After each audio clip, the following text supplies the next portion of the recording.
Welcome to biology पाठशाला। Today's class is dedicated 12th class student और आज की पाठशाला में हम बात करेंगे सेट नंबर 5 की। लेकिन मेरे प्यारे बच्चों, पाठशाला को स्टार्ट करने से पहले या कुछ भी समझाने से पहले हम आपको मोटिवेशन मैसेज देते हैं। मेरा मानना है कि लाइफ में मोटिवेशन मैसेज एक रेमेडी के तरीके काम करता है और आज की सीरीज का मोटिवेशन मैसेज कुछ इस तरीके से है। मेरे प्यारे बच्चों, हमें दिन प्रतिदिन प्रत्येक समय अपने आप को एनालाइज करना चाहिए। एनालाइज बहुत जरूरी होता है जीवन में हर चीजों को समझने के लिए। जैसे जैसे हम आगे बढ़ते हैं या हमारी उम्र बढ़ती है तो हमारे अंदर ऑब्जर्वेशन एक पॉइंट होता है, वो काफी विकसित हो जाता है और ये एनालाइज करने से आता है। तो मेरा मानना है कि आप लोग एब्जॉर्व करते चलिए हर चीजों को और लाइफ में कुछ नई चीजों को सीखते रहिए और प्रयास करते रहिए। अगर हम आज की पाठशाला की बात करें तो सेट नंबर 5 की सीरीज चल रही है और उसमें लास्ट क्वेश्चन है, कह रहा है कि प्रतिबंध एंजाइम से आप क्या समझते हैं, इसके महत्व का उल्लेख कीजिए। ऐसे एंजाइम जो डीएनए के विशेष सिरों पर काटते हैं उसे प्रतिबंध एंजाइम कहते हैं। ये डीएनए के पॉलिंड्रोमी सीक्वेंस अर्थात 3 प्राइम टू 5 प्राइम और 5 प्राइम टू 3 प्राइम सिरे को काटते हैं। इसी को कहते हैं विशेष सिरा या पॉलिंड्रोमिक सीक्वेंस। प्रतिबंध एंजाइम मुख्यतः 3 प्रकार के होते हैं। प्रतिबंध एंजाइम टाइप फर्स्ट, प्रतिबंध एंजाइम टाइप सेकंड, प्रतिबंध एंजाइम टाइप थर्ड।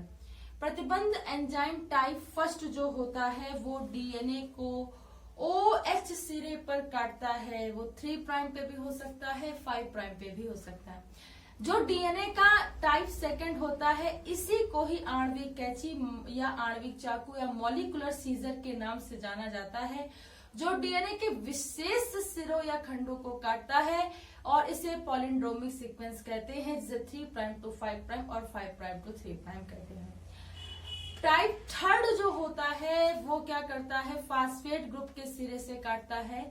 और अगर मैं ये कहूं कि ये जो एंजाइम होते हैं ये फास्फेट ग्रुप को 3 प्राइम 5 प्राइम या 3 प्राइम से 5 प्राइम या 5 प्राइम से 3 प्राइम किसी भी सिरे से क्लीव कर सकता है तो ये बिल्कुल सही होगा।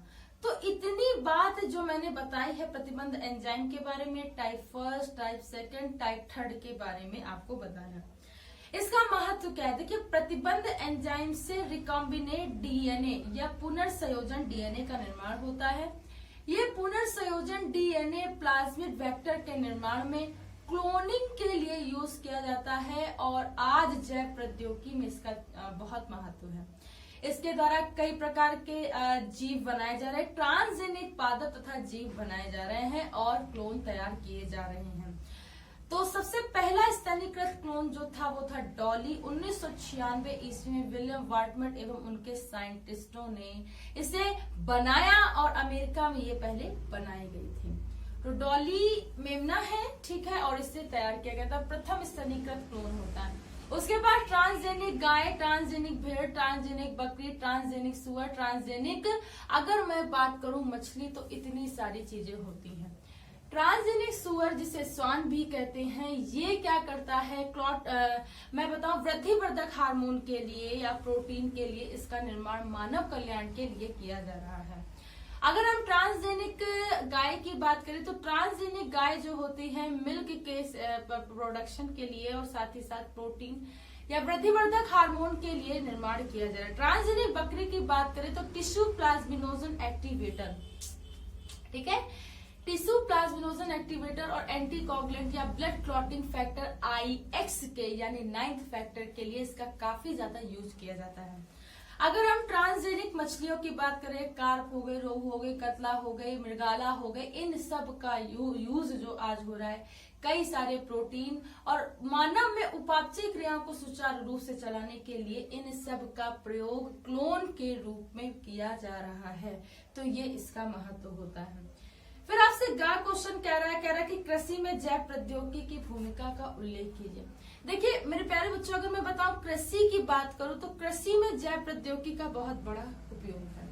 इसको हम एक एग्जांपल समझते हैं, जैसे बीटी कॉटन, जिसे बीटी कपास भी कहते हैं, बैसिलस थुरिनजेनेसिस के द्वारा कपास की खेती को बढ़ावा देने के लिए इसका प्रयोग किया गया था और आज बीटी कपास, बीटी कॉटन काफी कृषि के क्षेत्र में फेमस है।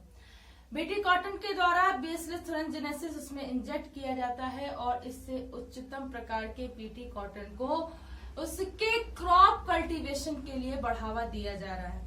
ये बीटी कॉटन जो बेसिलस thuringiensis बैक्टीरिया है, ये क्या कर रहा है, ये बीटी टॉक्सिन डिफरेंट टाइप के विभिन्न प्रकार के पेस्टिसाइड, इंसेक्टिसाइड, कीटनाशी, पीड़कनाशी को मारने का कार्य करता है। तो इसलिए ये काफी ज्यादा इसमें रोग प्रतिरोधक क्षमता काफी होती, तो कोई भी कीट, कोई भी पीड़क इसमें क्या करता, अटैक नहीं कर पाता है। बीटी टॉक्सिन के सफलता पूर्वक निर्माण के बाद बीटी टॉक्सिन के साथ साथ ही मैं बात करूं इसी के द्वारा जैव प्रौद्योगिकी में बैगन, आलू, भिंडी, तरोई, इन सब का निर्माण सफलता पूर्वक आज किया जा रहा है। तो आज अगर मैं ये कहूं कि बहुत सारी जो सब्जियां हैं, वेजिटेबल्स हैं, ठीक है, इनका निर्माण समय से पहले ही पूर्ण हुआ जा रहा है। हाइब्रिडाइजेशन की टेक्निक के थ्रू, बायोटेक्नोलॉजी के द्वारा इसका प्रयोग ज्यादा से ज्यादा किया जा रहा है। तो आप इतनी बात अगर लिख देंगे तो बहुत अच्छा होगा। साथ ही साथ धान की फसलें, ठीक है, गेहूं, मक्का, दाल, इन सब का कहीं ना कहीं उसके कई प्रकार के प्रोटीन का निर्माण करके अच्छी पैदावार की जा रही है। नाइट्रोजन स्थिरीकरण के लिए एक निफ जीन को NIF बोलते हैं, निफ जीन का निर्माण किया जा रहा है जो नाइट्रोजन स्थिरीकरण के लिए काफी ज्यादा उपयोगी होता है, जिससे कि क्या होता है, प्रोटीन का फॉर्मेशन काफी अच्छा होता है, न्यूट्रिशन कंटेंट अच्छा रहता है, तो इसलिए ये भी काफी ज्यादा उपयोगी होता है। तो ये कुछ फैक्टर हैं, कुछ कारक हैं जो जैव प्रौद्योगिकी के क्षेत्र में कृषि के महत्व के लिए होते हैं। सो मेरे प्यारे बच्चों, इसी के साथ आज ये सेट का क्या हुआ, अंत हुआ। हम सेट नंबर 4 की कल बात करेंगे। सो अगर आज की पाठशाला आपको समझ में आई हो तो इसे ज्यादा से ज्यादा बच्चों तक शेयर कीजिए, लाइक कीजिए और ऑब्वियसली सी बात है सब्सक्राइब कीजिए। बायोलॉजी पाठशाला का बेल आइकन, उस घंटे के बटन को दबाए रखिए ताकि आने वाली लेटेस्ट अपडेट आप तक पहुंच सके। So keep watching to all student.